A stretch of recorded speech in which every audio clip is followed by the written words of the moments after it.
Get up. It's time for a night with New. Man, I stole my car. God damn. Hey, boy, like, what's going on with you? Like, still know I'm New. With her fingers deep off in her jeans. We had to yank my wig off and threw it across the room, y'all. I need your help. Stop all that running. Like, yeah, you on the rest, y'all. I picked the fellas up. So, like a dog, I let him drive my car. God damn. It was tearing me up in front of my homegirl. I know that right. What's going on, everybody? It's your favorite new girl in the weather, and you are tuned in to Nights of New Podcast, where to be all right by the end of the night.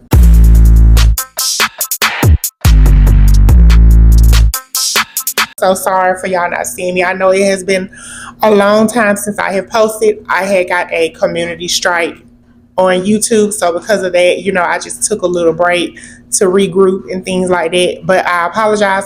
Hopefully we won't have that happen again. Make sure that I be a good girl and don't break the rules no more, okay? There is a show that I want to do. If you are in my immediate area, I am looking for a videographer that's okay with filming with a new girl. I have been in communication with a few videographers, but once they learn that I'm a trans woman, they are no longer interested in working with me, which is totally fine because I prefer to work with people that prefer to work with me. If you or someone you know is interested in coming to get this money, please email me at nightswithnew@gmail.com, NIGHTSWITHNUE@gmail.com. I'm not going to go into a whole bunch of details on what the show is because, of course, it's an idea that I have, so I don't want it to necessarily be taken. I got a lot of new hot things in store. If not, I'll figure out a way to do it on my own because I've been doing everything on my own anyway because I'm a black woman. That's what we do. We find a way. A 5-year-old girl by the name of Kamari Holland was reported missing on December 13th. This happened back in 2021.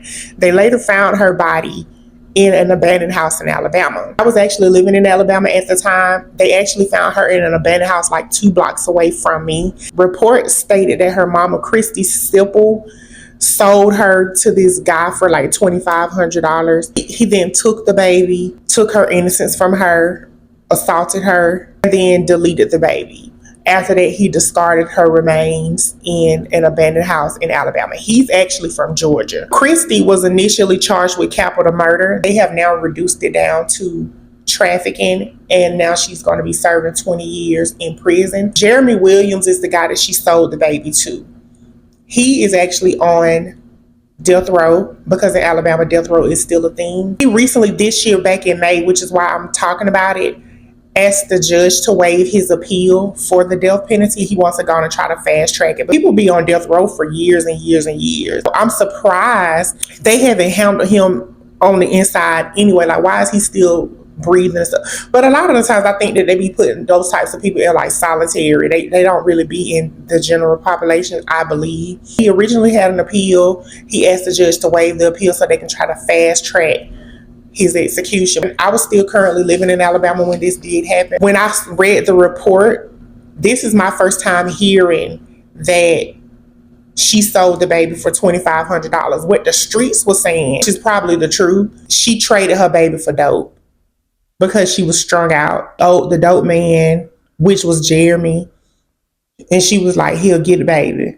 And he went on and took that baby's innocence and then deleted her. I just don't understand it, y'all. I genuinely don't. I don't get it. I don't want anybody to take what I'm saying the wrong way. Why take her life?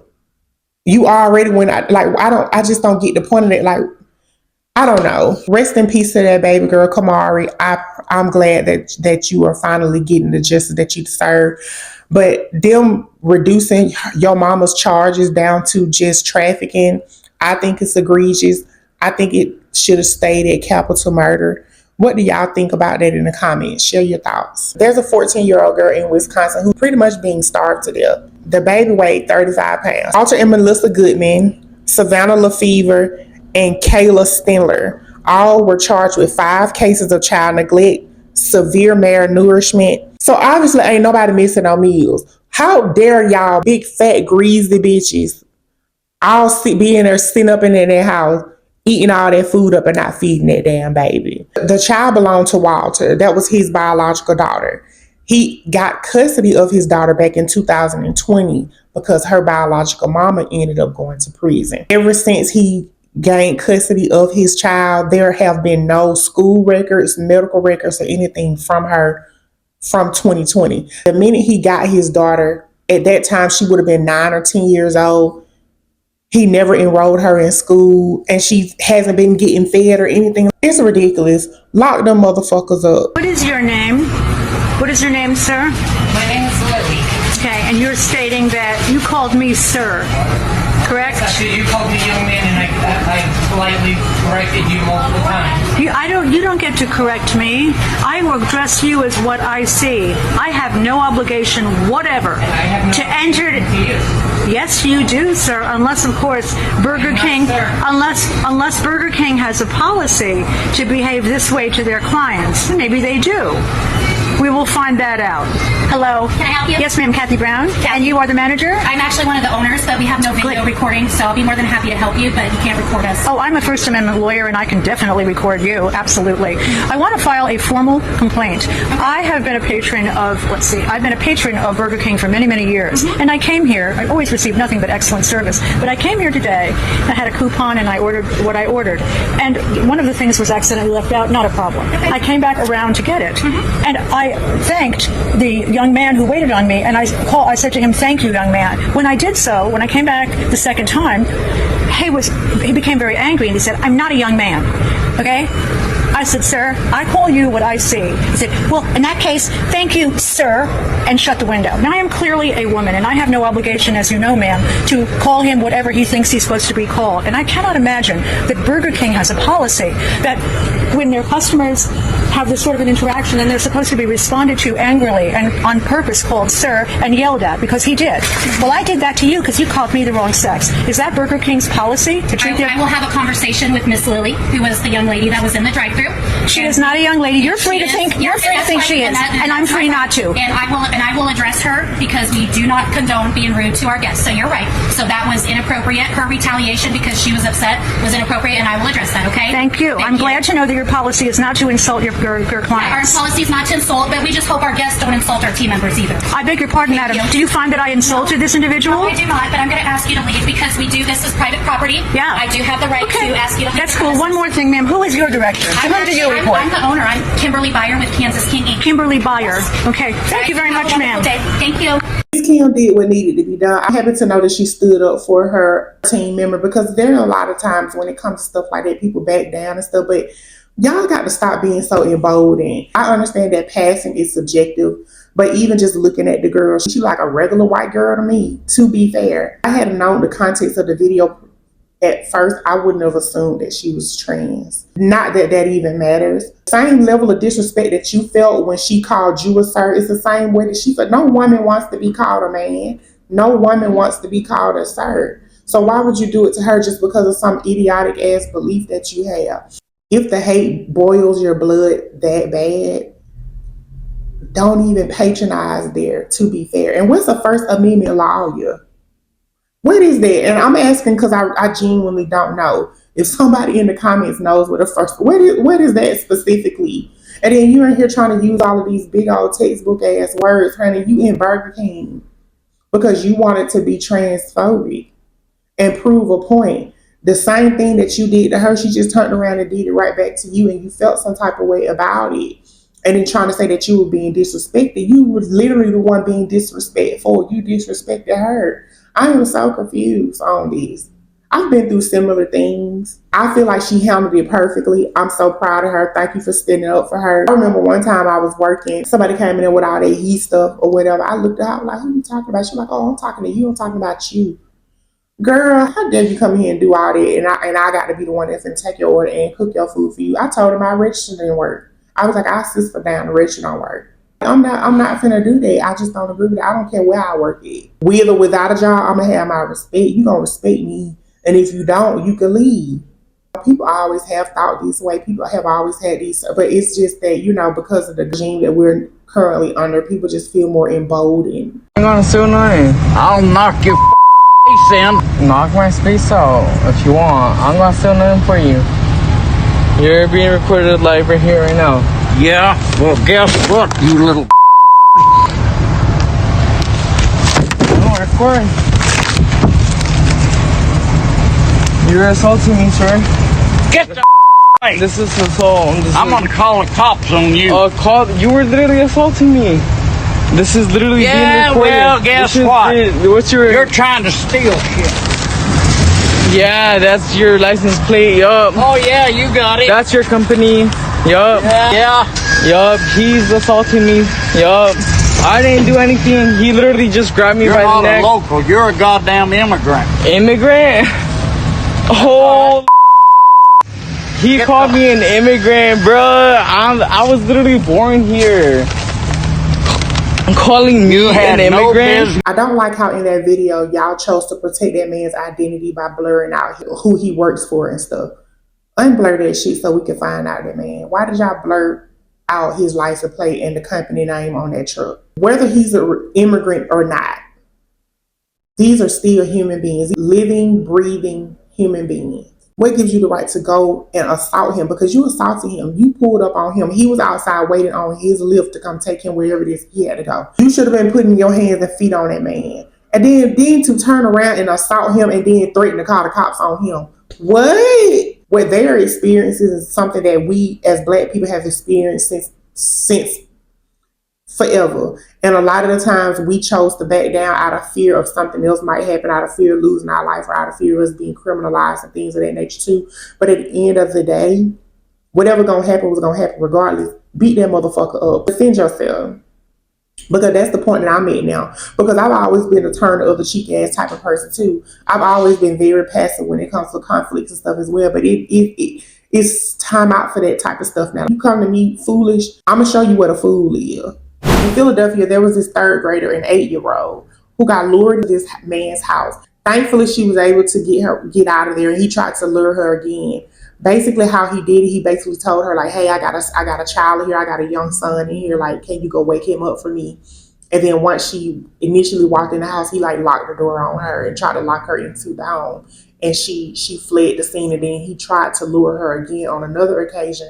The mama went to the house to confront him. She pepper sprayed him, whatever. I was like, help, help. But nobody didn't hear me. Locked the door and I unlocked, and he told me to go upstairs and I didn't want to. He was grabbing me and stuff. That's why I got the scratch and that's why I got this. You scratched me and you made me hit something. You think he was really trying to do something bad with your daughter?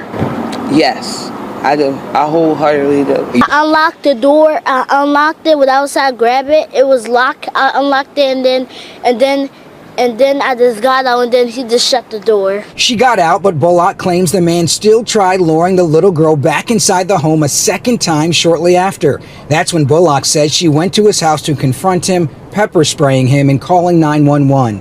Investigators say the man would then fire shots and barricade himself inside. I'm so glad that baby is safe. First of all, what I don't like about it is the fact that how come y'all are not protecting the identity of that girl? That is a child. Any other time, if it was any other group of children, their identity would have been protected. So why did you not protect the identity of the child, but protected the identity of the predator? Y'all showed that clip of that predator being apprehended and y'all blurred out his face, but y'all turned around and showed this baby's face, told the area where she lived, and also spoke about the school she goes to, highlighted her for other predators. What's wrong with y'all? I am not saying that the baby shouldn't have got on the news. I am not saying that she should not have shared her story, because I agree she should have shared her story to alert other people and to spread awareness. However, y'all could have distorted her voice. Y'all could have made her look like a little shadow. Y'all could have concealed that baby's identity and told that story. Y'all did not have to do that. Y'all are dead ass wrong. And it's only because she's a black child. I don't care what nobody said. Like, y'all have mishandled that whole situation. And I feel like it's more counterproductive than it is productive. I don't like that at all. Now it's time to be honest.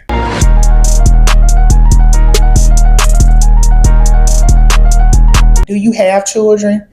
If not, do you want children? There was one point in my life where I wanted 10 kids. Back when I was delusional, I really thought that I was going to have an elementary school sweetheart. We was going to be friends all throughout elementary school, kind of start liking on each other in junior high, start dating in high school, go off to college, get our degrees, get married, and have 10 children together. I really, y'all, I really thought that, I really dreamed that life up for me. I'm not going to tell y'all who the boy was because it was most definitely a boy from school. I was in love with him. I don't want to be a single parent per se. I really don't. I'm also financially not in a position to where I can have a child. If I was in a better financial situation, I probably would not mind going to adopt a child or two, to be fair, because I do feel like outside of my financial standings, I think that I'm well equipped to be able to raise children, but I wouldn't want to put someone in a financial situation that I'm in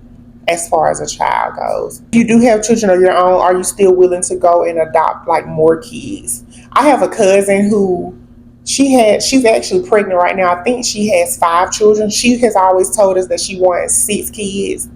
Well, 7 kids. She wants to birth 6 and then adopt 1. I never understood her logic behind it. I never even asked, but I do know that like that's something that she's always stated that she wants to do. My mother, 2 biological children, my sister and I, but then she also adopted, many other kids. Like, so I have technically like, I guess 2 brothers. They're in there. We are blood in other ways that I'm not going to get into a bunch of details on. But then my mama has also fostered other kids, throughout our life. If you do have biological children, do you feel that fostering or adopting other children would help or hinder the development of your children that you already have? I did not like the fact my parents always opened their doors to other children when I was growing up. Prior to my mama getting my little brother and stuff, which that actually never bothered me.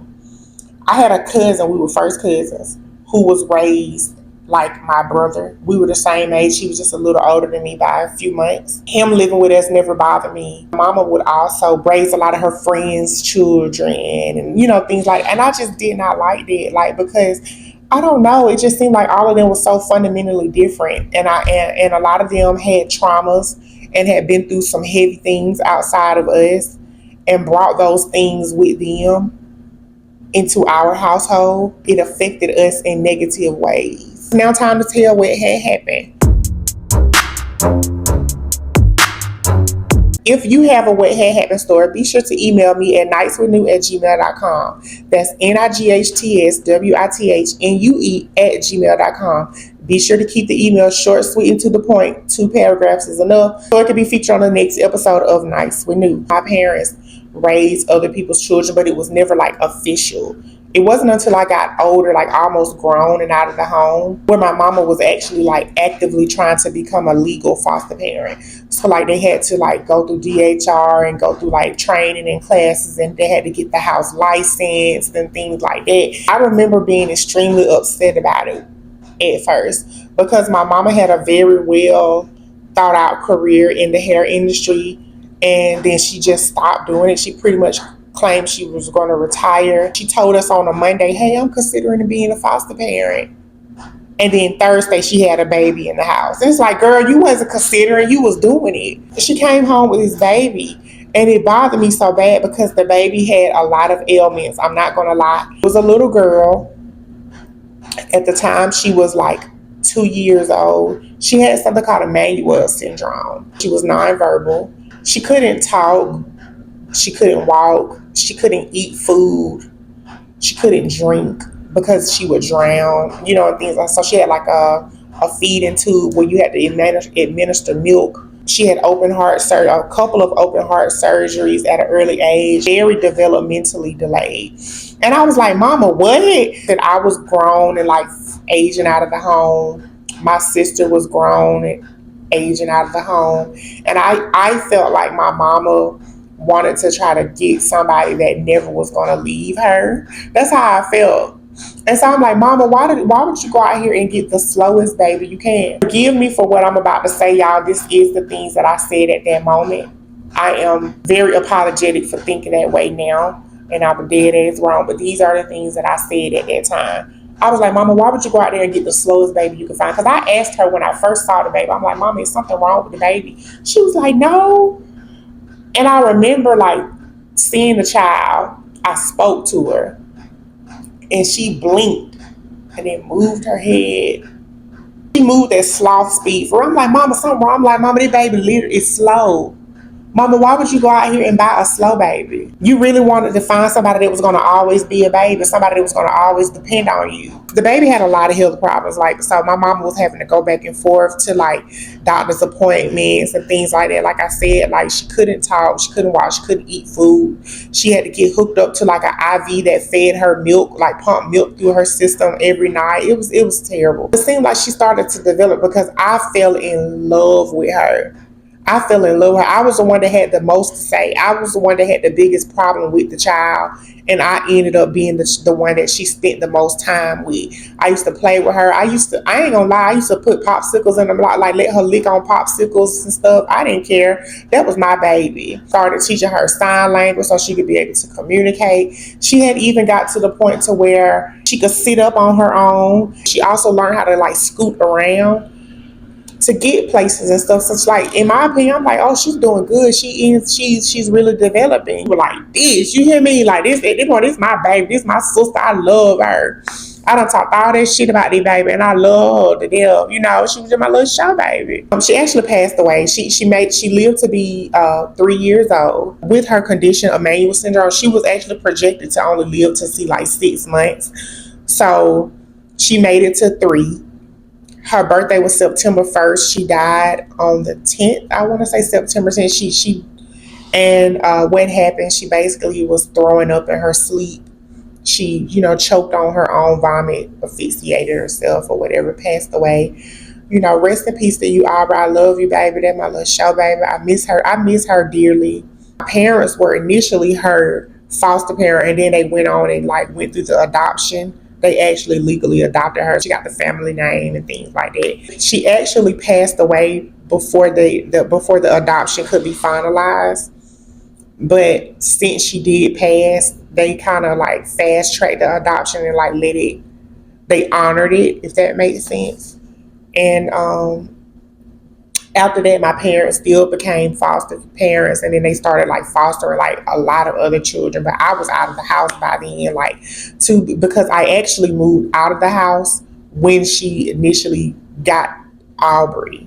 Because I'm because I was always the type, I was the oldest in the house. So anytime, growing up, my mama would bring other kids, I was always the one having to see about them and stuff. So I was like, I'm not going to be watching these. I'm not doing it. Just know that whatever it is that you're going through, you are much better than your hurt and pain, and do everything you can to believe in yourself again. You are amazing. You are loved. You are beautiful. You are talented. You are smart, and you matter. A night. If you enjoyed this episode and want to see much more, do me a favor, subscribe, and make sure you thumbs up this video and throw a few comments here and there too to let me know that you're here, because I genuinely do this for y'all.